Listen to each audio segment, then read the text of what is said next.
nós queremos dar as boas-vindas a esse último momento, essa quarta parte, que nós estamos estudando a Gaudium et Spes, a Constituição Pastoral do Concílio Vaticano II. Nós já estivemos estudando as outras constituições, a dogmática, a Lumen Gentium, e estudamos também a Sacração do Concílio sobre a Sagrada Liturgia. Então nós estamos estudando a terceira das 4 constituições. E vai ficar rodando depois, posteriormente, o estudo da Dei Verbum, sobre o estudo das Sagradas Escrituras.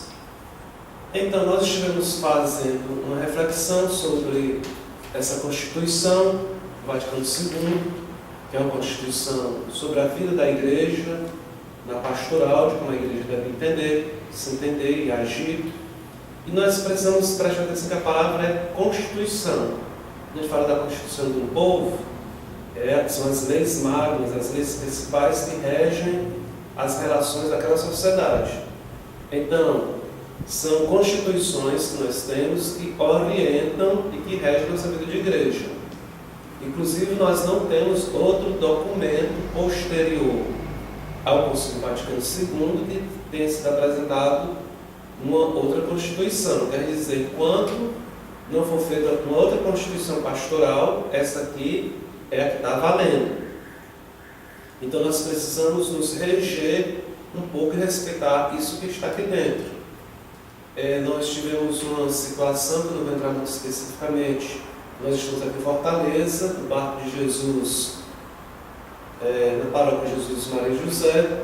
Nós tivemos algumas coisas aqui também dentro de igreja, sobre ações de um grupo ou de outro grupo, e foi dito que os grupos têm valores, tem contravalores, é claro, onde tem o ser humano tem coisas boas e coisas também que não são tão boas. Mas quando um grupo de igreja fica trabalhando a favor de aborto, aí nós podemos falar não só simplesmente questão de contravalores, de dificuldades, de briga, de rixa, é uma coisa que está indo contra aquilo que a igreja tem orientado, porque a Constituição da Gaudium et Spes, ela tem coisas bem claras que nós precisamos respeitar. Então, pensando, não é porque é contravalor do grupo. Não é contravalor do grupo, não. O grupo está desrespeitando a nossa identidade de igreja, e isso nós não temos o dever de, vamos dizer, de considerar que isso seja realmente católico, de vida da igreja de fé, da comunidade nossa de fé. Pode ser uma outra coisa, um outro tipo de experiência que apela a Deus para isso, para aquilo, mas dizer que aquilo ali é uma coisa pequena. Então a Constituição da Gaudium et Spes pastoral, ela tem certas orientações que elas são muito precisas. Por exemplo, a gente diz que a Constituição Gaudium et Spes ou o Vaticano II não tem aqueles anátemas como havia nos outros concílios. Havia as afirmações de fé, a igreja acredita nisso aqui. Então, quem não acredita, anátema seja, não pensar assim, anátema, vários anátemas vinham depois. O concílio não tem isso. Você lê um texto, é um texto de diálogo, de apresentação, como nós estivemos vendo na introdução, na primeira parte, são 2 partes, uma introdução e outra parte com questões mais específicas. Mas a igreja vai numa apresentação da sua forma de pensar, da valorização da pessoa, a partir que ela é imagem e semelhança de Deus. Mas a igreja fala de coisas bem graves. Por exemplo, bem aqui no final do texto, vocês estão vendo, falando sobre a parte da paz, ela diz: aqueles atentados de ações que destroem cidades inteiras é um grave pecado contra Deus. Ela não está dizendo assim, a pessoa que faz uma ação bélica de destruição de uma cidade inteira é um anátema, está excomungado. Ela está dizendo, é algo bem grave contra Deus. Para que a gente for um bom entendedor, a igreja está condenando esse tipo de ação. Como também nós temos na introdução, anotei o número lá, o 28, não é o 28? É o número que está de lado, né? O 27, não é? Que a igreja fala também no concílio, diz assim: estas coisas são coisas infames, né? E ofendem gravemente a honra devida ao Criador. Está lá no número 27, que coisas são essas? O concílio diz, não é? Está aqui uma lista de coisa feia. que a igreja condena. Aí você tem o homicídio, o genocídio, o aborto, a eutanásia, o suicídio voluntário. Aí vai falando tudo que viola a integridade da pessoa humana, as mutilações, os tormentos corporais, tudo que vai contra a dignidade da pessoa, como condições de infra-humanas, as prisões arbitrárias, as deportações, a escravidão, a prostituição, o comércio de mulheres e jovens, as condições degradantes do trabalho, tudo isto ofende gravemente a honra devida ao Criador. Quer dizer, nós não temos aquelas coisas assim, né? Anátema seja, que o pessoal diz que o conselho não fica adotando anátemas, mas a gente tem que registrar de uma forma muito precisa que o conselho tem ações que não concordam que sejam feitas. E tem pessoas que se dizem católicas, que ficam defendendo o aborto, né, defendendo coisas, faz a defesa dos pobres, e porque acha que faz a defesa dos pobres, tem o direito de fazer a defesa de aborto, como tem setores da teologia da libertação que faz isso. Então está contra essa Constituição aqui da nossa igreja. Não é? Nós temos grupos ligados com Bíblia, como o CEPI, portais da igreja, como a Adital, que faz esse tipo de coisa, contrário que está aqui na Constituição. E infelizmente nós temos ligados a esse tipo de mentalidade, padres, bispos, é uma turma muito grande, porque se a igreja diz que isso é uma coisa que ofende gravemente a honra devida ao Criador, como é que se tente que um católico para depois achar que isso não tem problema nenhum? Então, são coisas bem complicadas. Hoje, então, nós teríamos as duas últimas 3 partes que nós veríamos da parte específica da Laudato Spes, que é a parte dedicada à economia, à política e à questão da promoção da paz. Quer dizer, é muita coisa para a gente ver assim em tão pouco tempo. É mais um flash, né? São flashes para que a gente sinta o gosto da coisa, entenda como a igreja tem atenção a determinadas realidades, que a gente nem às vezes pensa que ela esteja preocupada ou atenta com certas coisas. Bem, eu na verdade vou falar um pouquinho bem mais rápido da economia e da política para ver se alcança a promoção da paz. Na parte da economia, tem algumas coisas bem interessantes. Por exemplo, ele fala no início do capítulo falando sobre economia, da nossa sociedade que é marcada pelo domínio da economia. Nós vemos mesmo na nossa sociedade, por exemplo, na televisão, a bolsa não sei o que deu quanto, a bolsa não sei quanto deu quanto, aí vai falando dos índices. Aí eu me pergunto mesmo, quem é que compreende aqueles índices? A gente só sabe mesmo que se uma coisa não estiver lá na Bolsa de Valores de São Paulo e toda a economia está assim, mas às vezes são coisas tão técnicas que a maioria da população, de fato, não compreende. Mas o que é dito é que a sociedade está sendo regida pela Bolsa de Valores. Se a Bolsa de Valores vai bem, é claro que então a sociedade deve ir bem.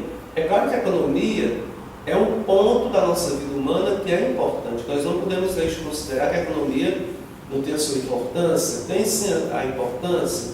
Se nós vivemos numa sociedade com alto índice de inflação, como é que nós podemos conseguir viver numa sociedade como essa? Como é que um pai de família pode prever os seus gastos para poder manter a sua família? Então é claro que uma economia que tem um certo equilíbrio é importante. Mas o texto vai falar sobre um específico domínio da economia. Então nós podemos perceber assim que na sociedade da gente nós temos concepções muito fragmentadas.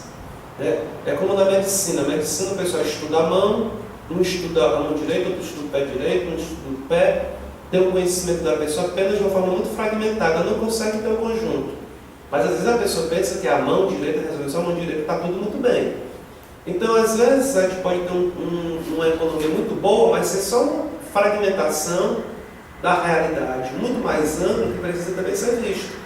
Então a gente precisa pensar a sociedade só na perspectiva do dinheiro, do lucro, do financeiro, pode não ser uma coisa que corresponda de fato ao bem comum da sociedade. Porque o índice de valores da Bolsa de São Paulo pode estar lá em cima, o comércio pode estar em alta, mas, por exemplo, como é que fica a divisão de renda? Será que está havendo divisão de renda daqueles lucros? Será que realmente a população está tendo acesso à riqueza que a população está envolvida na produção daquela riqueza? Então o texto ele já começa com um tipo de leitura muito fragmentado, muito específico, só da economia. Então ele também vai dizer na apresentação do texto que nós vamos vendo que, apesar do desenvolvimento econômico, existem muitas desigualdades sociais em diversas regiões. Basta a gente ver no nosso país. Nós temos grandes desigualdades. Nós não precisamos ir para o sul do país, não. Nós podemos ficar aqui mesmo no Ceará. Você vê uma cidade como Fortaleza, em relação a tantas outras cidades do estado, que tudo muitas vezes está concentrado aqui, é hospital, é serviço de universidade, tantas e tantas coisas, que as pessoas são quase como ser obrigadas a vir para uma cidade maior, e a sua cidade menor não tem uma condição de vida melhor. Então nós temos desigualdades tremendas em diversas situações. Nós temos desigualdades tremendas dentro do estado que nós vivemos, que é o Ceará. Como vocês também que estão nos ouvindo podem registrar as desigualdades que existem nas regiões de vocês. Mas nós tomemos a cidade de Fortaleza. A cidade de Fortaleza que é dividida em leste e oeste. O leste é uma cidade totalmente diferente da cidade oeste.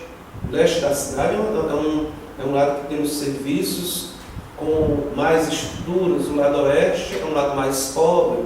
É um lado assim que vai tentando se levantar, mantendo a sua dignidade, mas nós vemos que na própria cidade existe o lado pobre e existe o lado rico. Você vai pegar uma situação de Fortaleza, que é uma cidade inchada, quantas favelas tem em volta de Fortaleza, não é? E nós podemos também dizer nas nossas cidades do nosso país, quanta pobreza que existem aí escondidas, ou aos olhos claros, ou a rebeliões escondidas, mas que nós temos essas desigualdades. Aí por que essas desigualdades existem? Por que a economia não consegue resolver esse tipo de coisa, ou então mesmo a política? Então o texto já vai situando que existem grandes desigualdades. Também vai dizer que nós acabamos com essa desigualdade muito grande, havendo uma coexistência com o luxo e com a miséria. Não sei na região de quem está nos ouvindo, mas vou tomar exemplos aqui da cidade que eu estou. Eu estou das cidades próximas. Eu trabalhei como padre num local que era um conjunto, um bairro que era feito de conjunto habitacional, um bairro popular. Ali naquele conjunto habitacional eu achava muito interessante. O pessoal até dizia que lá era uma favela organizada. Tinha casinha bonitinha, mas havia muita pobreza naquele conjunto habitacional. Mas só o fato das casas terem o mesmo padrão já dá uma aparência, um aspecto que todo mundo tem o mesmo patamar de vida, embora não tenha. Mas já dá um negócio assim diferente. Mas eu já trabalhei em outra área que era assim, um zigue-zague. Aqui favela, aqui mansão, aqui favela, aqui mansão, favela, mansão, favela, mansão. Aí você fica prestando atenção que isso, na verdade, é um laboratório de loucura. Porque a pessoa está com a televisão em casa, sendo todo o tempo provocada com consumo. O pessoal pobre de lá da casa do rico, o rico entra com o carro, sai com outro carro, tem isso, tem aquilo, vê que é toda uma estrutura diferente de vida, e lá muitas vezes eles não têm nada, não é? E a televisão provocando, para ter, para ter, para ter. Como é que uma pessoa dessa, de lado da riqueza com a pobreza, consegue ser de fato normal e consegue de fato ter uma perspectiva de ser uma pessoa honesta? Então a gente vai vendo que nós somos de fato uma sociedade que é uma fábrica de loucura. A loucura às vezes estoura, mas a gente às vezes não sabe onde é que está. Porque eu digo muitas vezes que eu sou muito admirado dos recicladores de material, essas carrocinhas das cidades grandes da gente. Porque o que esse pessoal faz?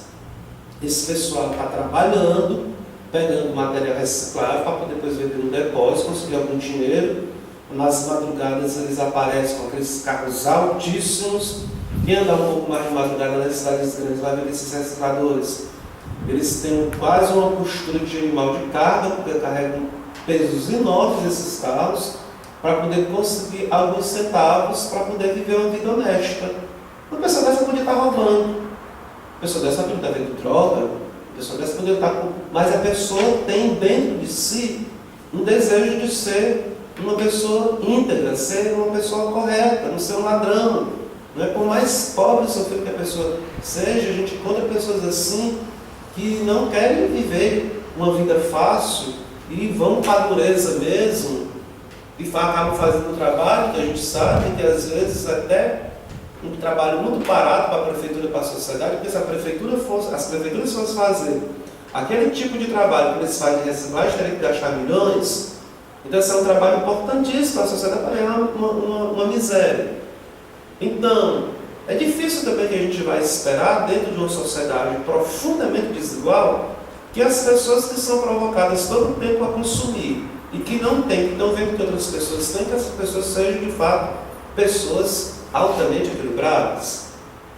Não bastasse a gente também dizer que até as pessoas que têm muito poder aquisitivo, que não têm necessidade de roubar, vão atrás do dinheiro alheio de todo mundo, porque querem ter mais. Quer dizer, o ser humano tem uma doença por querer ter, e mesmo que tenha que destruir a sua dignidade, a dignidade dos outros, acaba passando por cima da sua própria dignidade e do respeito, não querendo justificar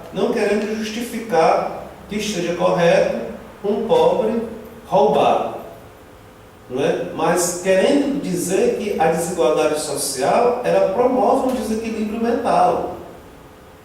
Uma vez eu estava morando numa dessas casas de conjunto bem pobres, no bairro aqui de uma cidade vizinha de Fortaleza, e a casa era conjugada, eram essas casas habitacionais conjugadas com a outra. Meu Deus do céu! Eu, como não tinha aquele costume, aquele tipo de habitação, todo tipo de barulho que o vizinho fazia, a gente tinha que engolir. E era um negócio assim muito exposto. Aí uma vez andando lá no bairro, fazendo visita às pessoas, tinha uma pessoa que era doente mental, mas ele fez uma análise que eu achei muito interessante, né? Mas ele estava numa dessas casas que eram conjugadas, com muito barulho. Mas como é que eu posso ser normal com uma casa assim? Eu só posso ser mesmo ser louco. Aí eu disse assim, ele tem um certo fundo de razão, porque aquele tipo de coisa vai estressando, vai irritando, vai cansando, e quem quiser que exploda, né? Porque, de repente, a violência, a desigualdade social, não significa meramente, como é que se pode dizer, não poder comprar uma boa roupa, ou não poder comprar um celular de ponta, ou isso ou aquilo. Às vezes as próprias condições de vida da pessoa levam a um tormento tremendo. Eu estava aqui acompanhando umas pessoas que também eram recicladores. Teve umas pessoas de uns lugares bem pobres que foram favorecidos com esses fundos habitacionais feitos pela prefeitura. E teve um depoimento que eu achei uma coisa assim, que era da Ronaldinha. Ronaldinha é uma recicladora de material, né? E é uma grande líder aqui do bairro, desses recicladores. Uma pessoa que tem uma história aqui dentro dessa organização. E ela era moradora de uma dessas casas de favela bem pobres, que era chamado o Maravilha, que foram levadas para o Planalto Universo. Mas ela me dizia, ela me confessou, que quando chovia muito, lá na Maravilha, a água entrava por dentro de casa. E ficava tudo banhando. E vinham os ratos, os sapos e as cobras. E a pessoa convivendo com os ratos e os sapos. Ela disse que quando ganhou aquela casa habitacional, ela disse que ela melhorou a autoestima dela. Mas é claro, porque um tipo de vida dessa que você tem que estar depois mergulhado com o rato, com o sapo, como é que você pode se encontrar também como ser humano? como é que você pode se considerar que você de fato é um ser humano e você se destrói por dentro? Também eu tenho, Verinha, não sei se tu consegue encontrar os quadros do Descartes Gadeiro na exposição que ele fez para a gente aqui, que tem, não sei se você consegue encontrar, e eu não sei se a gente tem esse quadro do Descartes. Descartes, como eu estive falando para vocês, é um artista, e é um artista muito comprometido com a realidade social. Dentro dessas... É do Marcos Vídeos, na exposição aqui do Baixo. A gente pode ver os quadros que ele pintou. O Descartes é uma figura muito comprometida, um pintor, um escultor, muito comprometido com a realidade social. E ele foi morar no Janguruçu. Janguruçu era a antiga rampa que nós tínhamos aqui de lixo. O pessoal chegava simplesmente com um caminhão, rebolava um lixo lá, e é aquele tipo de monturo de lixo que não tem tratamento nenhum. Depois ficava aqueles gases saindo, foi desarticulado esse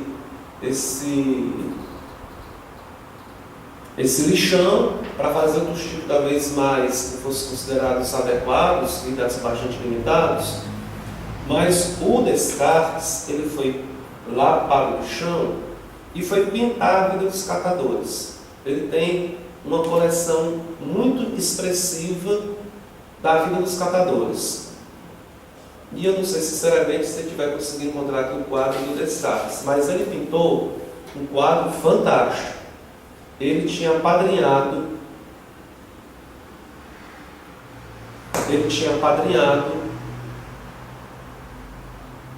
Vera, me desculpe, não sei se tu vai encontrar. É na missa de abertura da capela. 2009, não, 2008, né? É dos quadros da exposição do Vapor. Foi que ele pintou. Rapaz, ele pintou uma mulher lá que ele pediu para ser padrinho da filha dela. E ele teve uma ideia fantástica na pintura dele, é uma coisa super simples. Ele pintou a mãe com o filho e atrás o lixão. Só que ele pintou a mulher da mesma cor do lixão. Para dizer o quê? Que o lixo estava dentro dela. Que ela, dentro daquela situação, ela se confunde com o lixo. Mas depois eu tive também escutando de outros catadores de lixo dentro de lixão, que a mulher disse que quando ela estava catando lixo, aquele lixo estava dentro dela. E quando ela deixou de catar o lixo, ela foi fazer um outro tipo de atividade, é como se o lixo tivesse saído do coração dela. Então, assim, isso é para falar de situações muito críticas e muito graves, não é? Muito críticas e muito graves. A gente poderia até ver, velho, se tivesse dificuldade, era mesmo a da exposição do barco, que a gente tinha uma apresentação do trabalho dele. Isso para dizer que essa miséria e esse luxo convivem. Nós temos também a situação que era muito denunciado pelo Dom Helder, o problema das pessoas que comiam e vomitavam. Né? Pessoas que comem e vomitam o que comem, enquanto outras pessoas não têm nada para comer. Quer dizer, nós vivemos num mundo de muitas situações muito difíceis. Outra coisa também que ele coexiste, eu não sei se de fato é uma coexistência, sabe? Porque pode dizer que você falar coexistência é como se tivesse uma boa convivência, não sei, não é uma boa convivência. Pelo menos, eu tenho diversos exemplos aqui em Fortaleza, que a classe média, diversas vezes eu vi situações em relação aos pobres, como a classe média é arrogante. A pessoa tem um pouco de dinheiro, tem um pouco de poder, tem alguém que tem menos dinheiro, menos poder, menos situação de status social, a pessoa é humilhada, é pisada. Parece que nós temos sempre esse problema no ser humano. O ser humano não pode ter poder. Então, você dizer coexistência entre luxo e miséria, muito provavelmente não é uma coexistência, é um conflito com luxo e miséria. Nós temos então que ele vai dizer que, na verdade, a economia, a finalidade da economia, segundo o texto da igreja, não deveria ser simplesmente o lucro, mas deveria ser o bem da pessoa humana. Nós podemos pensar que numa sociedade, nós vamos aqui abrir então os quadros do Descartes, para a gente sentir um pouco os quadros que, para ver o compromisso dele social. Vocês bem do meu aí, né, Vera? Aqui, por exemplo, né? Aqui, por exemplo, essas pinturas do Descartes, elas são bem significativas. Podemos passar por um dos quadros dele, Vera? Esses 4 primeiros, a partir daquele de lá. Esse daqui? Sim? Podemos ver esse primeiro aí. Olha como esses quadros do Descartes, ele dá uma beleza para registrar. Não vê mais, né? Não aparece mais, né?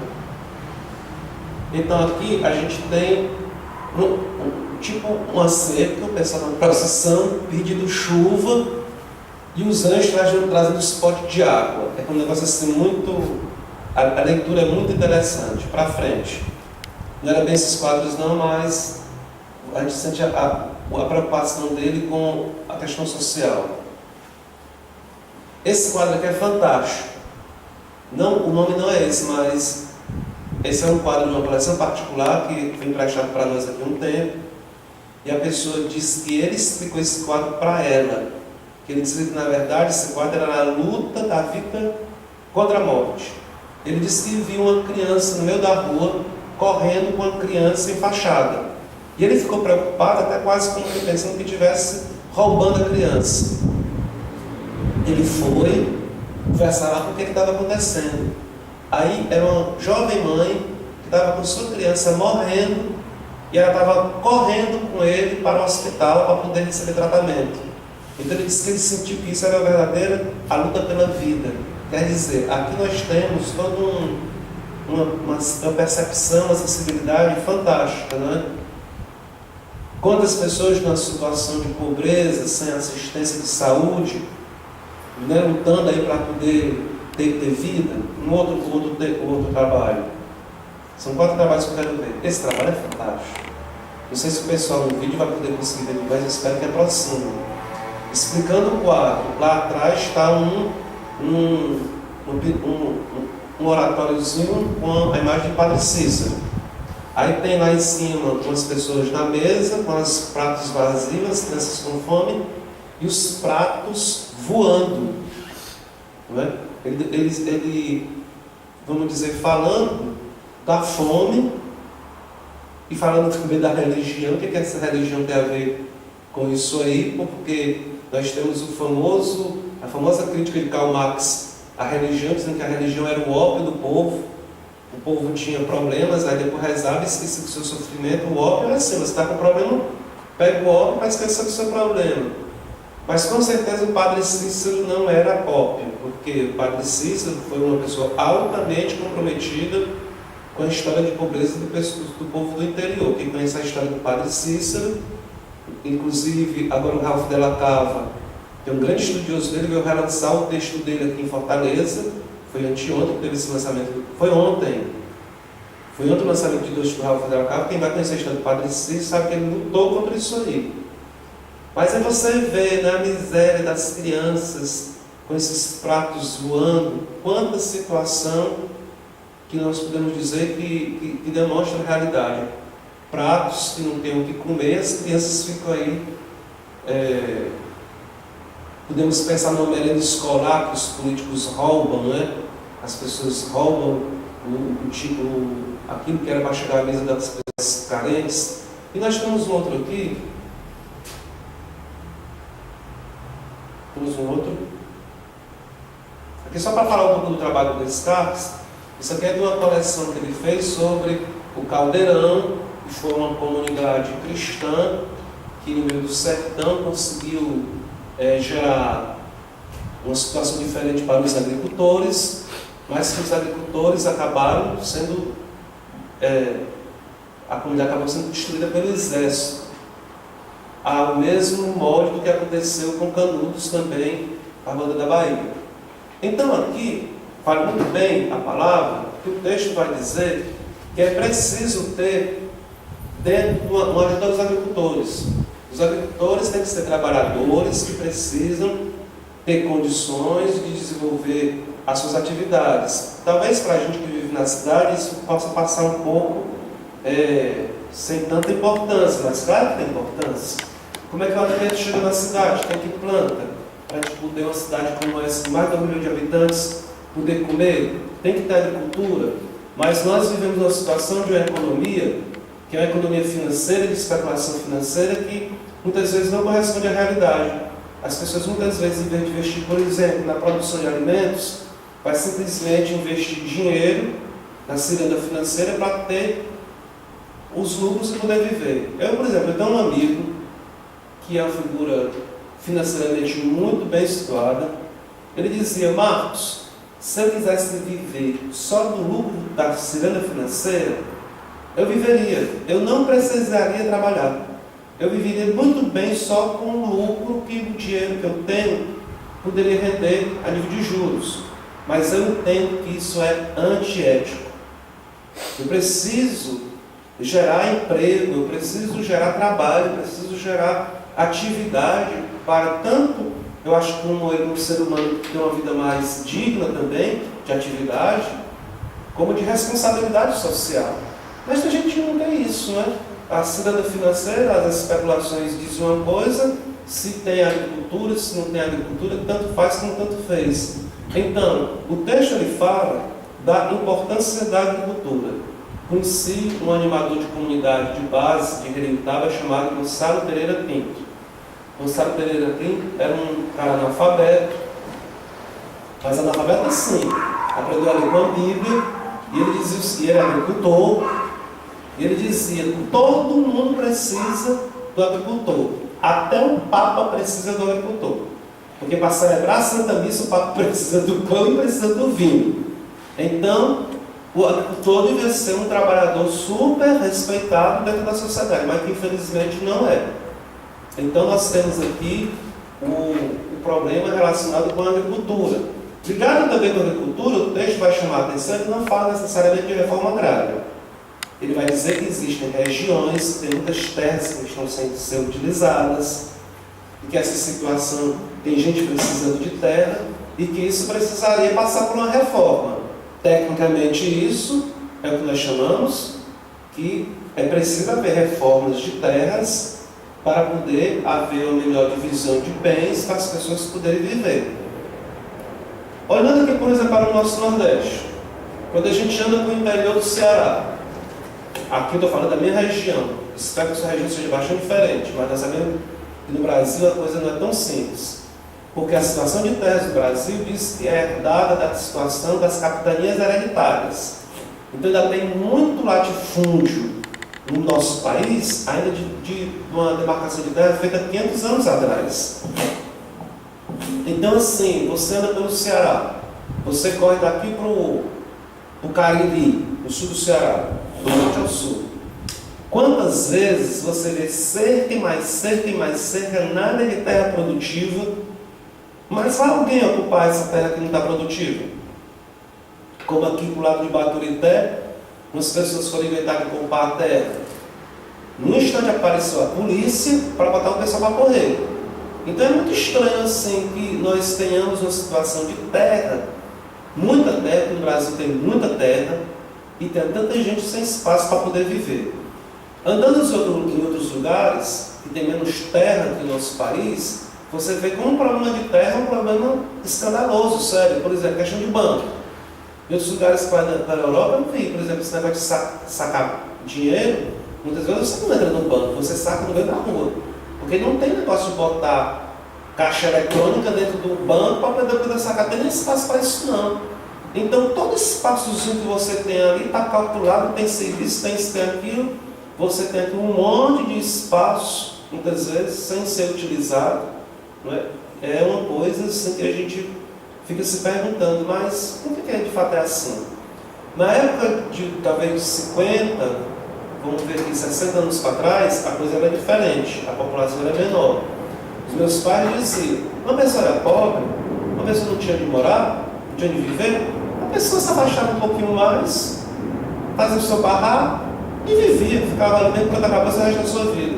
Hoje em dia é assim, Não é, está tudo bem demarcado, a população é muito grande. Se você vai inventar uma coisinha ali, outra coisa acolá, você acaba já sofrendo. Então, por exemplo, no nosso país, nós temos o famoso movimento do MST, o movimento do Sem Terra, que diz que é um dos movimentos que mais cresce no Brasil ao lado da renovação carismática. Se é verdade, se é mentira, não sei, mas diz que é um movimento que tem o seu peso muito grande. Mas o MST, às vezes as pessoas se chateiam, o pessoal chateia com as coisas, mas pode ter algumas coisas erradas, né? Algumas ações podem ser bastante criticáveis, como foi, eu acho, questionável uma ocupação que teve lá no sul do distrito, todos os pés de laranjais, um negócio assim bastante questionável, porque que não poderia manter os pés de laranja, aquela produção e tudo, mas destruíram tudo. Mas assim, por que no nosso país tem tanta terra e tem gente sem terra para viver? Então é algo, de fato, que clama mesmo uma situação de mudança. Mas eu sempre escutei que a reforma, por exemplo, a reforma agrária, ela deveria acontecer em lugares onde não tem produção. Né? Se uma terra é improdutiva, então deveria acontecer uma reforma nessas terras improdutivas. Mas eu quero falar, por exemplo, sobre o maciço de Baturité, que é uma região aqui próxima de Fortaleza, que é uma região muito, vamos dizer, produtiva, a terra é muito boa, tem muita plantação. Eu tive fazendo visitas de missão nessa região do maciço de Baturité, eu fiquei simplesmente, não estou preparado para dizer, escandalizado. O pessoal que vive no maciço, eles vivem como se estivesse lá na Idade Média. Os trabalhadores vivem como se vivessem em uma outra época. E o que acontece no maciço de Baturité? Quase toda a terra é produtiva. Toda a terra está plantada. E os trabalhadores não têm acesso à terra. A terra é de alguns poucos fazendeiros. E a maioria dos trabalhadores não tem terra.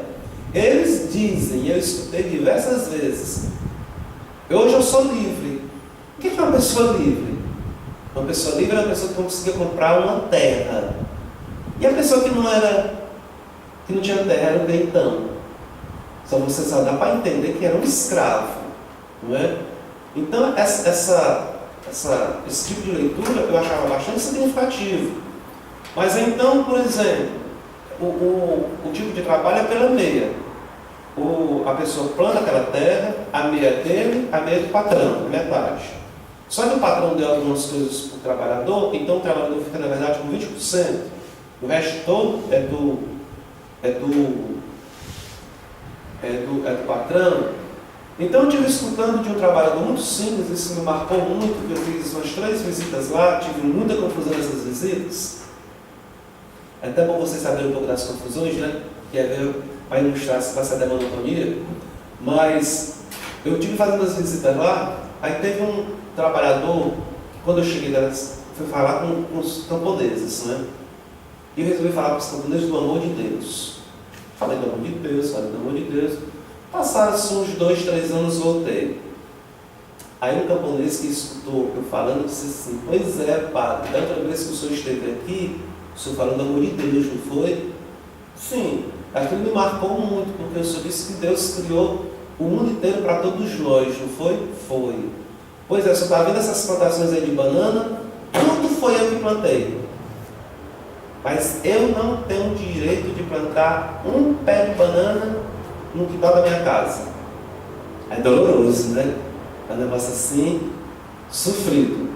Aí, uma coisa que eu queria ilustrar para vocês é o seguinte: uma coisa complicada.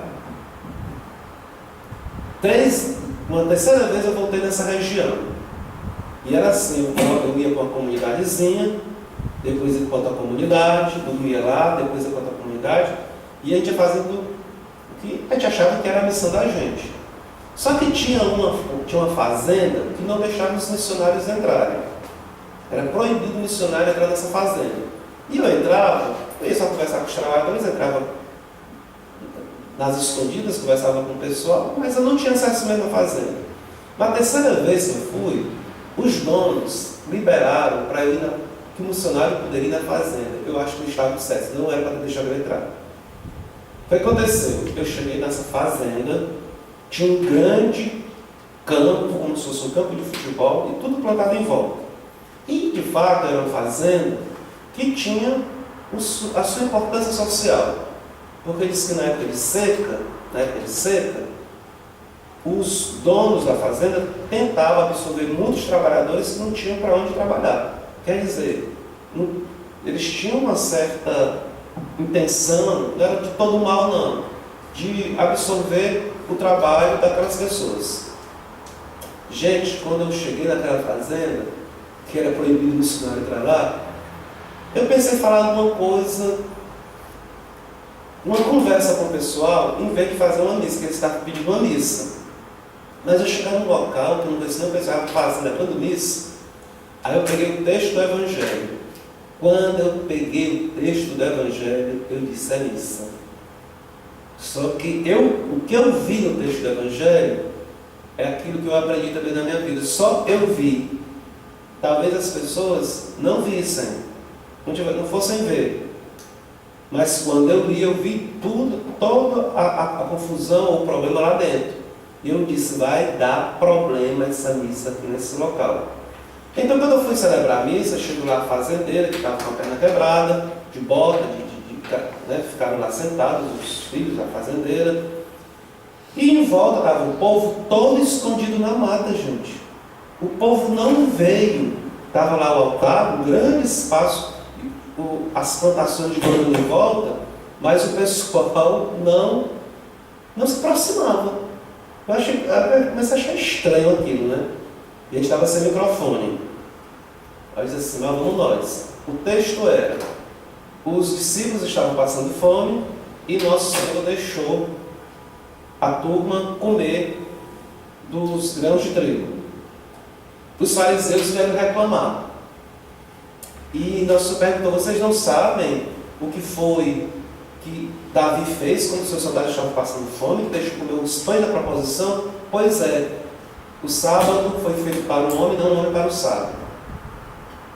Aí eu comecei no Evangelho,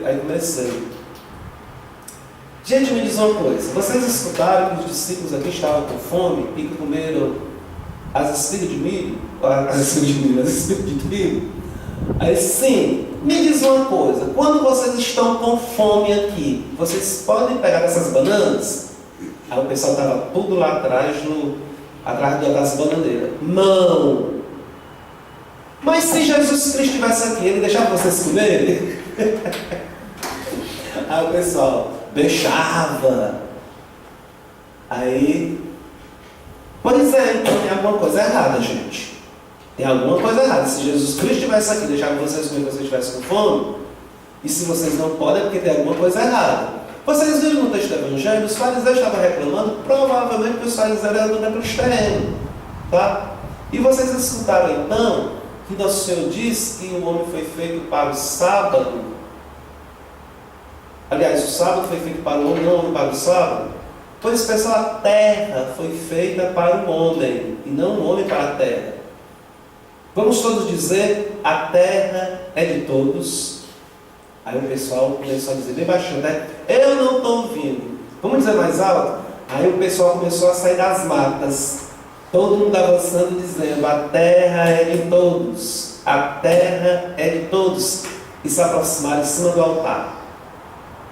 Mas quando isso aconteceu, os camponeses, os agricultores que tinham comido, todos fizeram uma meia lua atrás de mim, porque o filho do fazendeiro disse que o padre ia sair de lá debaixo de bala. Eu disse, vai ser bastante interessante que um padre leve bala numa missão dessa, vai ter uma repercussão tremenda nessa região por aqui. Depois, as coisas saíram, não aconteceu nada de bala, me pediram para dormir em outro lugar, eu sempre dormia no lugar que fazia missão, eu dormi lá, e eu fiquei vendo, sabe, que os agricultores não mexeram comigo, fizeram merda, mas não mexeram comigo. Mas quando foi no final da noite, eu fui dormir lá no local, uns senhores bem idosos, você vê que esse povo bem já vivido, eles ficaram tudo assim, um bloco olhando lá para mim distante. Eu não tive assim a condição de quebrar o abismo que havia entre mim e eles, mas eu senti que eles ficaram profundamente provocados com a conversa que provavelmente não tinham escutado num outro momento, não é?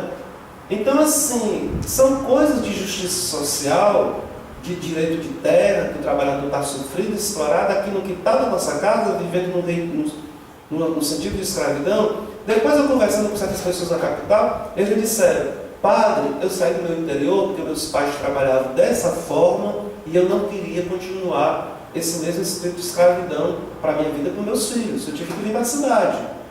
Então, não é um negócio assim que é longe, que é distante da gente. É nos quintais mesmo aqui da nossa cidade.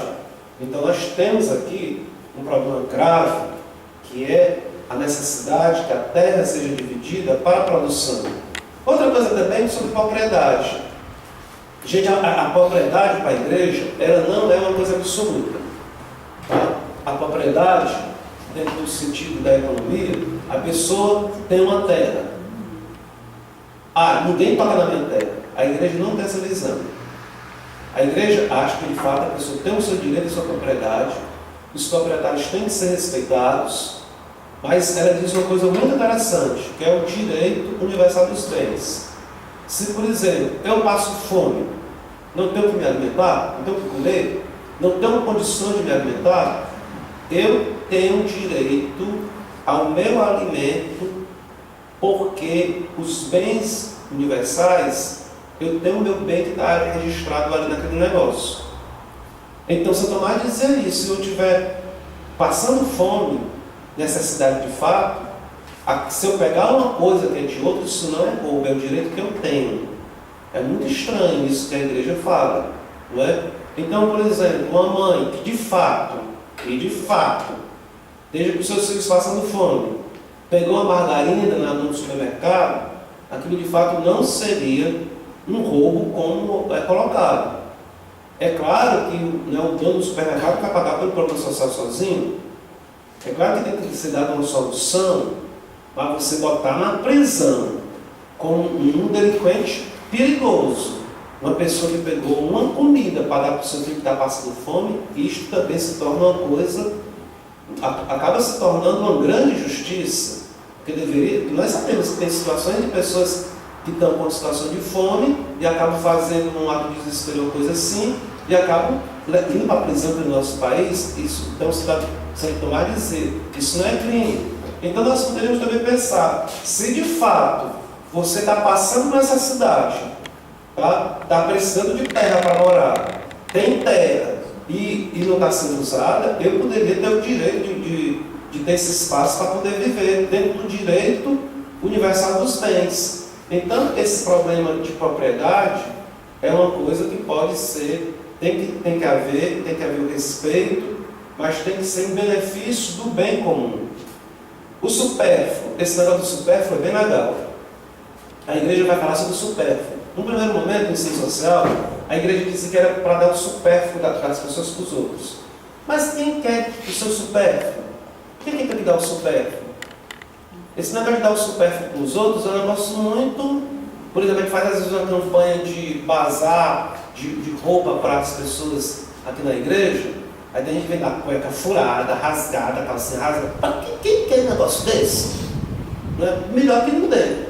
Mas mesmo que a gente dê do supérfluo da gente, que isso também não é mais nem supérfluo, o que a gente não precisa, a pessoa precisa ter a sua dignidade de poder trabalhar e comprar o que precisa, não ficar vivendo do supérfluo dos outros. Se dizia que a Europa era para passar o supérfluo dela para a América Latina. Quem foi que disse que nós precisamos do supérfluo da América Latina, da Europa? Nós precisamos ser respeitados a nível internacional, com aquilo que nós trabalhamos e ter a nossa vida digna. Então, essa situação de passar o supérfluo não é uma coisa muito interessante.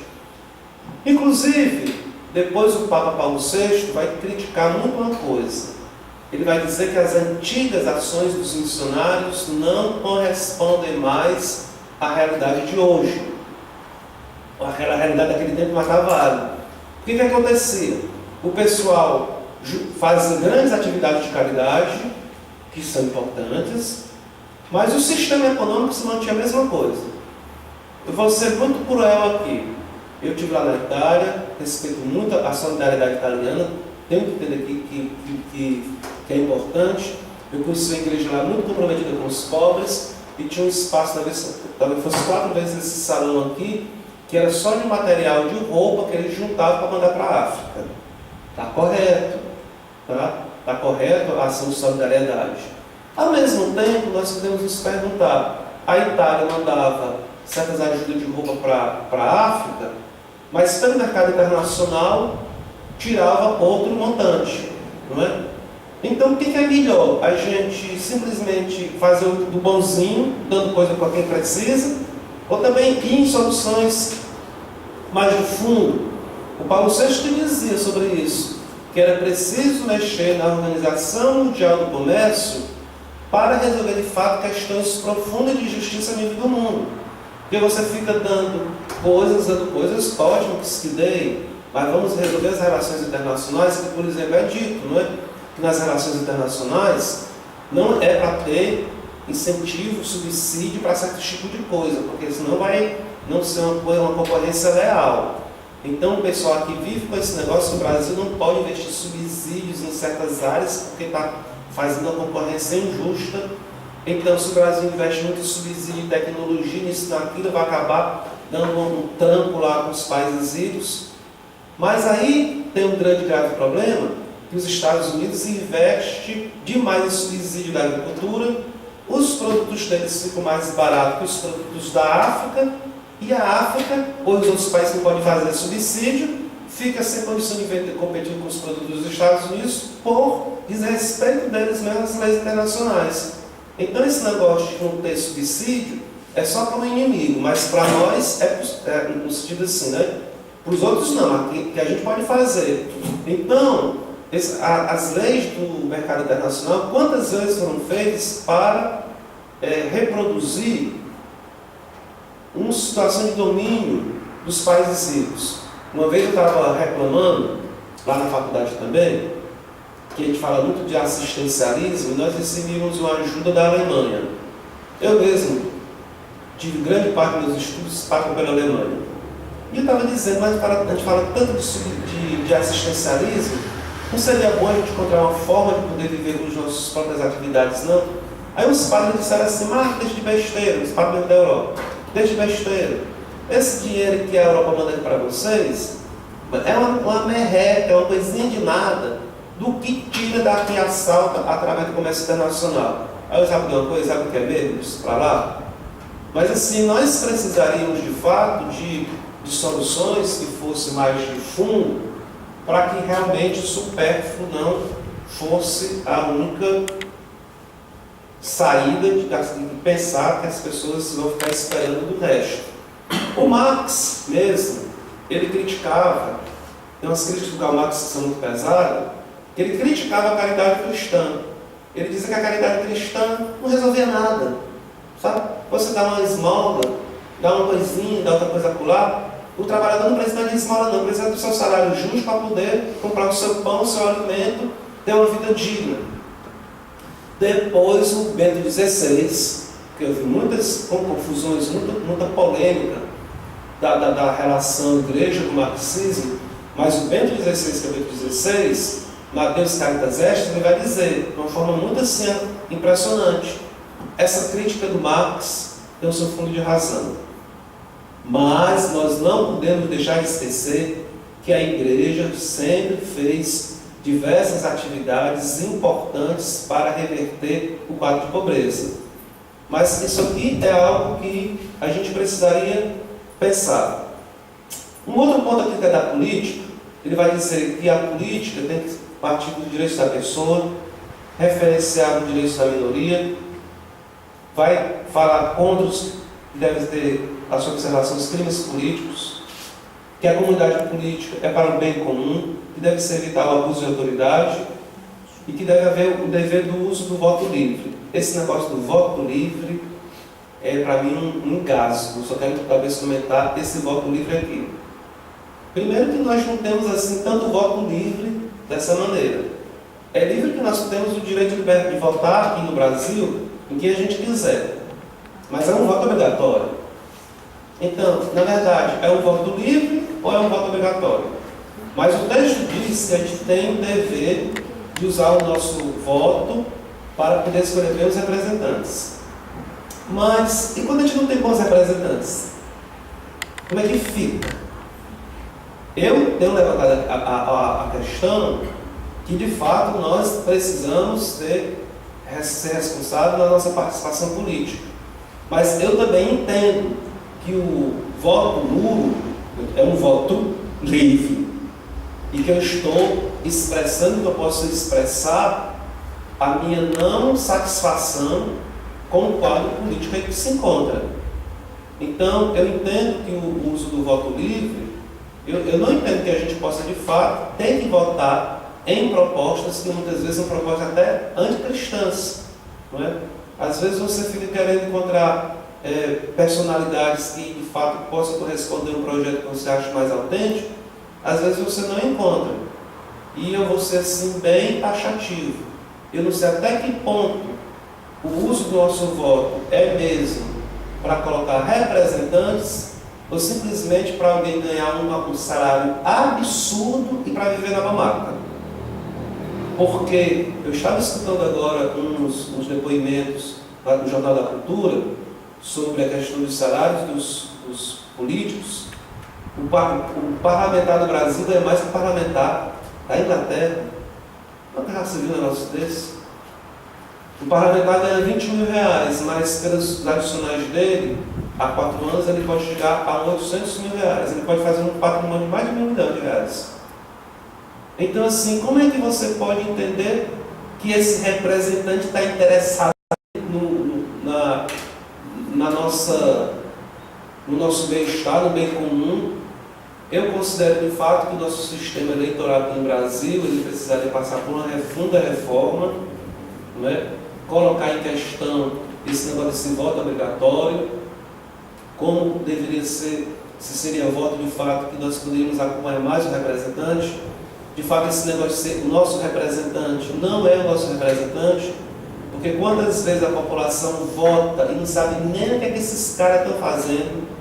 Eu já aconteceu de eu votar em pessoas que eu tenho que fazer meu pecado, que eu me considero tão limpo de consciência para acompanhar. Mas eu já elegi pessoas que depois eu fui, votei em pessoas que foram que depois foram votar a favor de aborto, que depois, por exemplo, não foi eu de Xavier que veio pedir votos aqui na nossa paróquia, não é? Que depois estava lá nos votos a favor de aborto, estava um cara que veio pedir votos aqui na paróquia, e disse assim, mas rapaz, você está vendo onde foi que a gente acabou fazendo as coisas, se atrapalhando?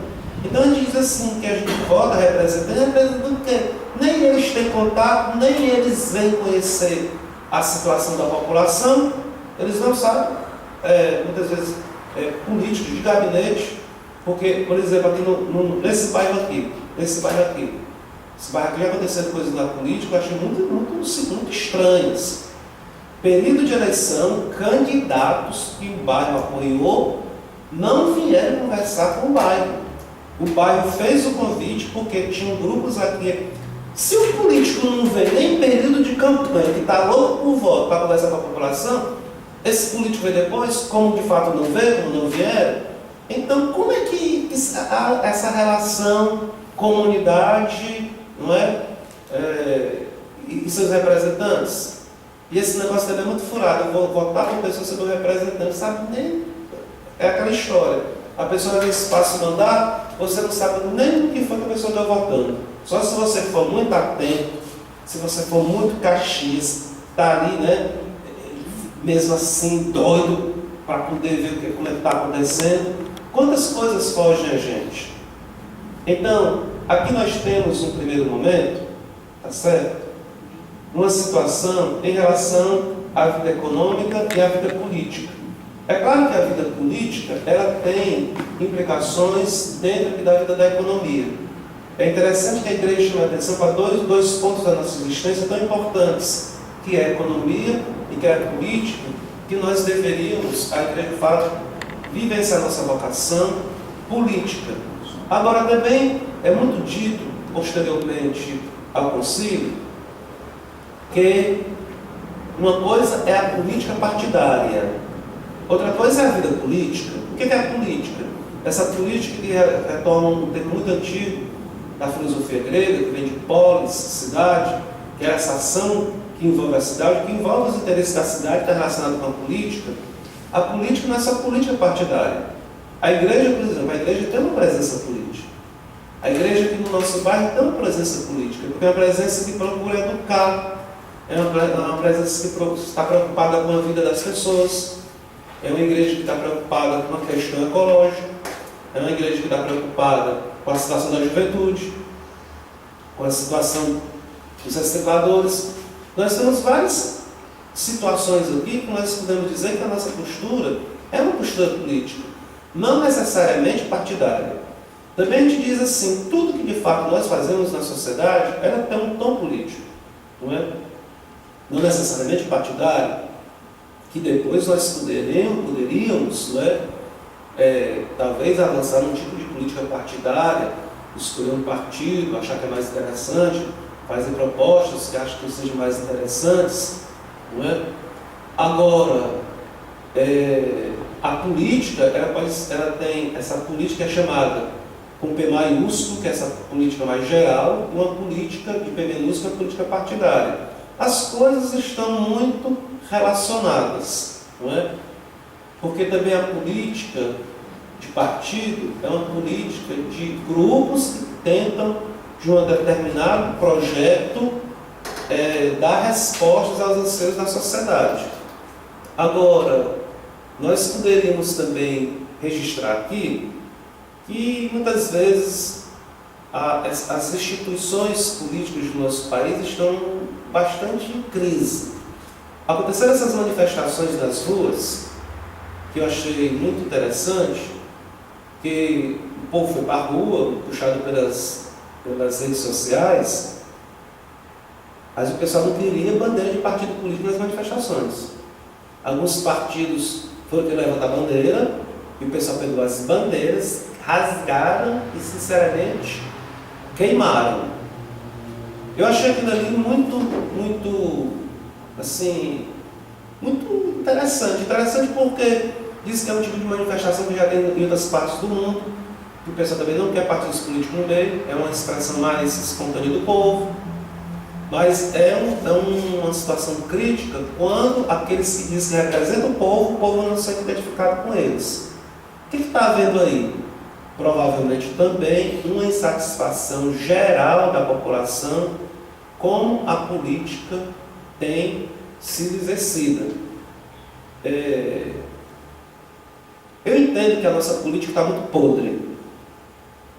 E eu escutei um pessoal da Crítica Radical, que é um pessoal aqui que é Crítica Radical mesmo, que é um grupo que tem aqui, que está sempre nas manifestações da cidade. Eles disseram uma coisa que eu achei muito interessante. Eles são contra o voto. Eles são contra o voto e contra o dinheiro. Tem uns elementos assim bem interessantes. Eles acham que a sociedade tem que ser organizada sem o dinheiro. Quer dizer, é uma coisa de fato bem radical, para não se dizer talvez utópico, mas eles têm esse pensamento. E eles trabalham contra o voto, porque eles dizem que os políticos, esse negócio de democracia representativa, isto não existe. Então eles falam mesmo para votar nulo, pronto, acabou-se. Mas eles disseram um negócio, teve um deles que se diz ateu, e que falou para o ministro da Eucaristia aqui da paróquia, para a Rose, que eu achei muito interessante, o que ele falou no auge da crise das eleições para presidente de 2010. Que a gente viu um mundo de mentiras sendo ditas para a enrolação do povo em geral. Esse senhor disse para uma ministra da Eucaristia aqui o seguinte: mas vocês que são cristãos não acreditarem que dessa lama pode ressurgir de fato uma política diferente, da onde é que nós vamos esperar que possa sair alguma coisa? Um ateu dizendo isso para uma pessoa da nossa comunidade. Então, voltamos ao problema do ateísmo, né? Então o ateu estava com mais expectativa talvez do pessoal da igreja do que dele mesmo. Então, mas se vocês que acreditam na ressurreição, não acreditar que pode ressurgir algo dessa lama que está aí, o que é que vai ser de nós? E de fato, apesar de toda a podridão, de toda a corrupção, de todas as coisas que aí existem, não é? De interesses particulares, nós precisaríamos construir espaços para que pudesse surgir uma nova política. Não vou dizer política partidária, mas se nós somos uma comunidade interessada pelo bem comum, pelo bem-estar, tendo um compromisso ético de viver uma vida diferente, é claro que nós podemos ser, a partir daí, uma luz de algo diferente. Bem, eu estava pensando que eu iria avançar para o tema da paz, mas eu acho que a conversa já foi bastante longa, tá? Eu vou concluir aqui. Um outro momento, eu acho interessante que a gente possa conversar sobre a paz, porque nós vivemos uma situação de violência na nossa sociedade hoje. Então, como é que a igreja pensa, como é que você pode, talvez, se vacinar, ou por onde você deve caminhar dentro de uma sociedade de guerra e de violência para construir a paz? Esse raciocínio eu achei muito fino, mas eu vou guardar esse momento sobre a paz para uma outra oportunidade. Quero agradecer a todo mundo que esteve acompanhando a gente na internet, vocês aqui presentes também no bar, e a gente espera que essas palavras que a gente esteve compartilhando aqui com vocês sirvam para que vocês possam depois, lendo melhor, acompanhando a Gabi Dispersa, ver luzes que a gente ainda pode retirar, beber, para iluminar a nossa ação pastoral de igreja no mundo de hoje. Obrigado a todos vocês.